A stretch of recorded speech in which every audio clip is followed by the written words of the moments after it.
रेत बजरी माफियाओं का आतंक पांवटा शहर में बढ़ता जा रहा है। पिछले 4 दिनों में 4 एक्सीडेंट से 4 की मौत के मामले भी सामने आए हैं। ऐसे में लोगों में दहशत उत्पन्न हो गई थी।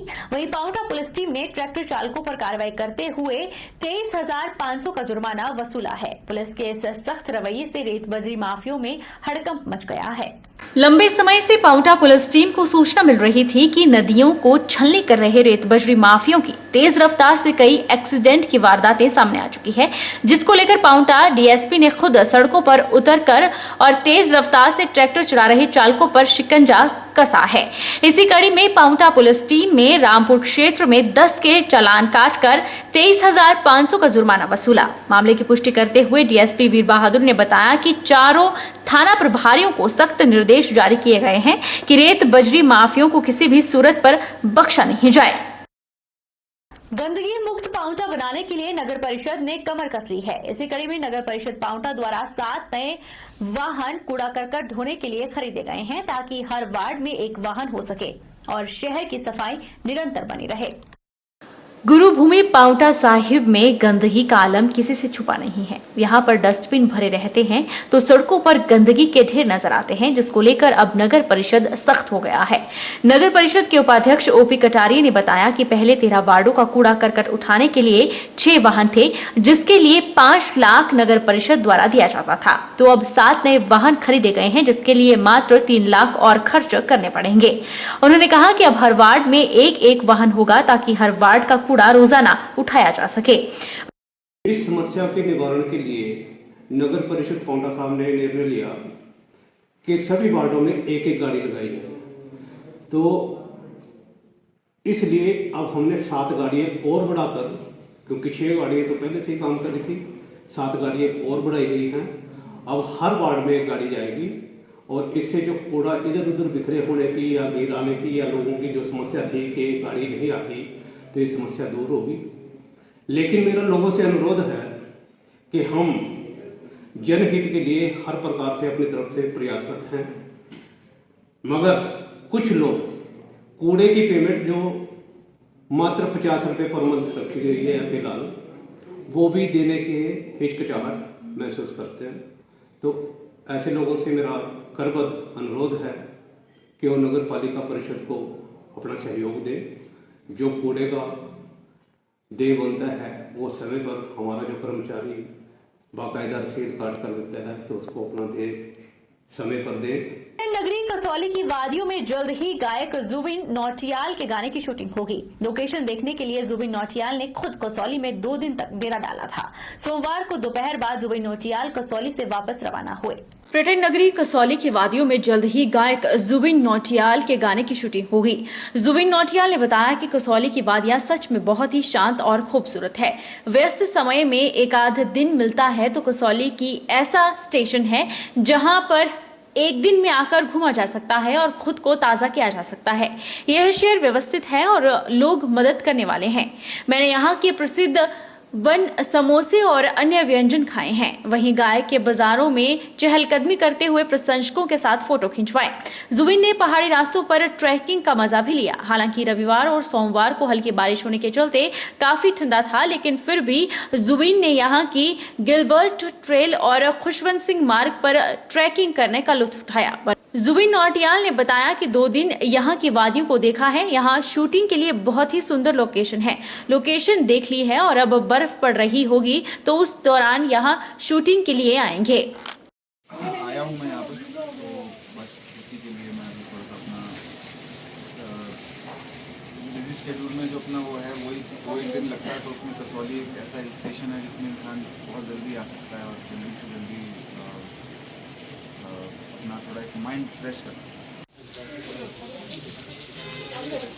खूबसूरत जगह है, मुझे अच्छी लगी हुई है कि थोड़ा सा ऑर्गेनाइज है। इतनी भीड़ भाड़ होने के बावजूद ऑर्गेनाइज रहा, लोग भी बहुत ऑर्गेनाइज हैं, यहाँ के जो लोकल्स हैं वो भी बहुत हेल्पफुल। तो और मैं वो कहना चाहूँगा कि लॉकडाउन में मुझे लगता है हम सबको काफ़ी कुछ सिखाया है। जो आप इस लॉकडाउन सीखने वो भूलें ना और अपना अपने घर वालों का खासा ख्याल रखें।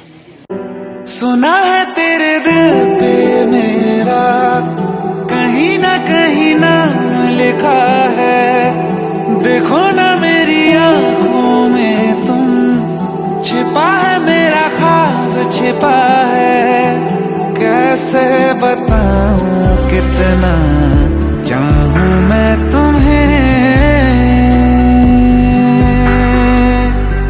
ले जा जरूरत हो तो मेरी धड़कनें,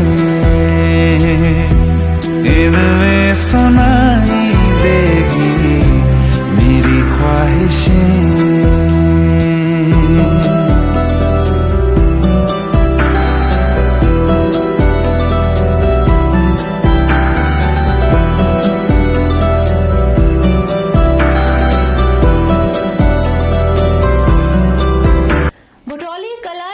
राजस्व विभाग में पार्ट टाइम कार्य करने वाले एक कर्मचारी गुरमीत सिंह और उसके परिवार के साथ मारपीट करने के विरोध में कानून गो और पटवारी संघ का एक प्रतिनिधिमंडल एसपी बद्दी और तहसीलदार बद्दी से मिला। प्रतिनिधिमंडल ने शिकायत पत्र सौंपकर मामले में कड़ी कार्रवाई करने की मांग की है। डीएसपी बद्दी नवदीप सिंह ने प्रतिनिधिमंडल को उचित कार्रवाई करने का आश्वासन भी दिया है। अगर हमारे पड़ोसी नहीं आते तो मेरे को तो वो काटने मारने को ले जा रहे थे। बस पुलिस कंप्लेंट की थी हमने, लेकिन उसमें कोई भी कार्रवाई नहीं की गई सर। सिर्फ हमारी कंप्लेंट लिखी गई है, लिखने के बाद कोई कार्रवाई नहीं हुई। मांग रखी कि दोषियों के खिलाफ सख्त से सख्त कार्रवाई की जाए।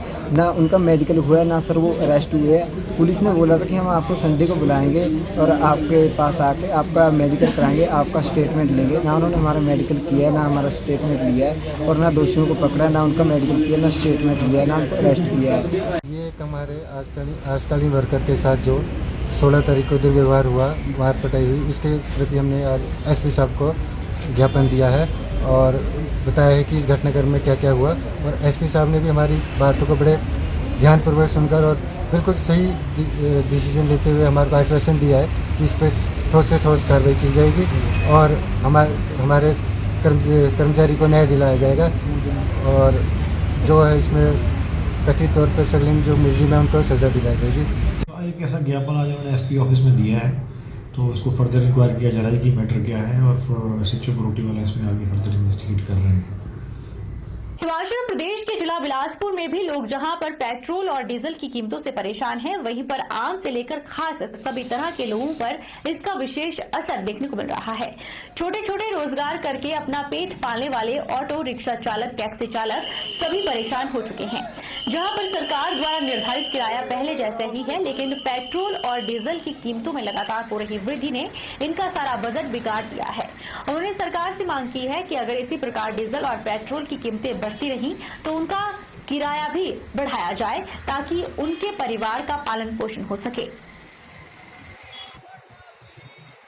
प्रॉब्लम आ रही है, वो जो डीजल और पेट्रोल की कीमतें जो है वो दिन पर दिन बढ़ती जा रही हैं।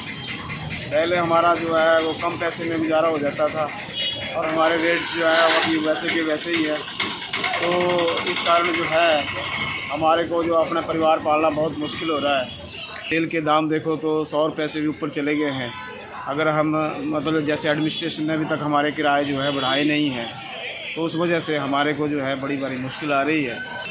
तेल का जो किराया है वो डेली बढ़ रहा है और उसके मुताबिक जो हमारा किराया बन रहा है वो बहुत कम है, जिसके कारण कि हम अगर ज़्यादा किसी से उसी की डिमांड करते हैं तो मतलब हमारा तो बिजनेस बिल्कुल चौपट हो चुका है। और डेली इंक्रीज़ हो रहा है रेट किराए में। ना ही हमारे प्रशासन की तरफ से हमें कोई ऐसी नोटिफिकेशन आई है कि हमारा किराया बढ़ा है या कुछ और ऐसा कुछ मतलब गुजारा करना मुश्किल है।